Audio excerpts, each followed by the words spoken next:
పెట్టి బయలుదేరుతున్నామండి. రోడ్ చూడండి ఎలా ఉంది. ఇక్కడైతే ఎవరు కనిపించారండి. ముందైతే ఫుల్ రష్ ఉంటుందండి ఉత్తరాది మఠం దగ్గర.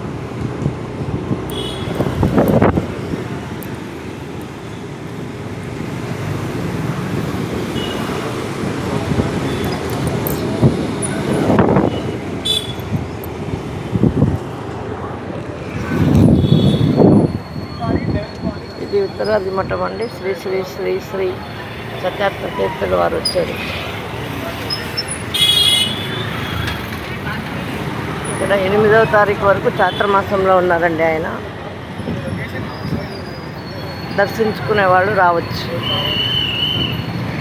భోజనాలు, టిఫిన్, రాత్రి డిన్నర్, రాత్రి టిఫిన్ చేసే వాళ్ళకి అన్నీ అవైలబుల్ ఉంటాయండి. చూడండి జనసందడి.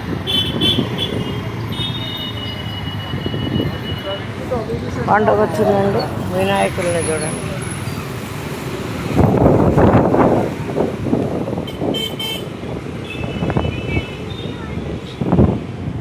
ఎంత రష్ ఉందో చూడండి. భజన మండలి వాళ్ళు ఉన్నారు.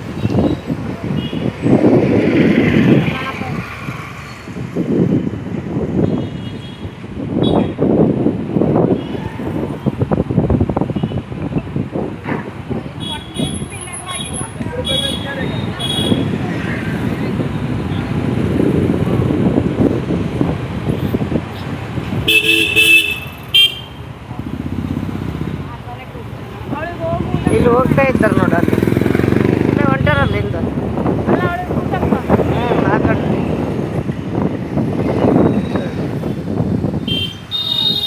వినాయక మా అమ్మాయి ఇంట్లో కాంపౌండ్లో చూడండి బంచులు బంచులుగా మొలిసాయి చెట్లో పూలు. ఇది చూడండి.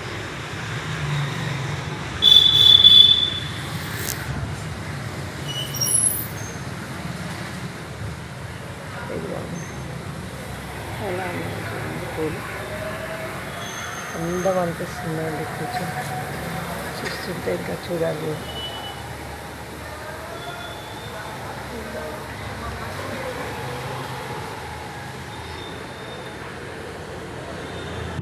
చూడండి మా బల్కపురంలో గోశాల ఉందండి. అక్కడ ఆవు పేడ తీసుకొని పిడకలు కొడతామండి. ఎండిపోయిన తర్వాత దాన్ని పౌడర్ చేసి ఒక సంచిలో పెట్టుకొని ఉంటాము. నీళ్లు వేసేటప్పుడు కొద్దిగా నీళ్ళలోనన్నా కలిపేయచ్చండి. వేర్లకి పొడి వేసి పైన నీళ్ళన్నా వేయచ్చండి. ఎలా ఒత్తుగా వస్తాయో చూడండి పూలు. చెట్టుకి 10-15 పూస్తాయి ఒకసారికి. మొగ్గలు చూడండి ఎలా ఉన్నాయి. అక్కడ 4. మన ఇంట్లో కుండీ ఉంటే ఇలా తీసి పెట్టేసేయాలండి. గోంగూర మొత్తం ఆకులు తీసుకుంటాం కదండి. వేర్లతో సమంగా దీంట్లో పాతి పెట్టాలండి. పాతి పెట్టాము. మళ్ళీ గోంగూర మొలుస్తుందండి. దీనికి ఒక వారంలో చెట్టు నిండిపోతుందండి. మీరు కూడా ఒకసారి ట్రై చేసి చూడండి.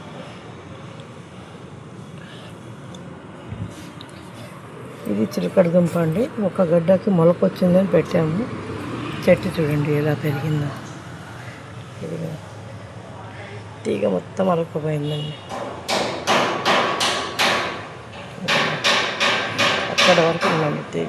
ఒక్క చిలకడ దుంప తీగ ఎంత పెద్దగా ఉంటుంది. ఇది క్యారెట్ చూడండి.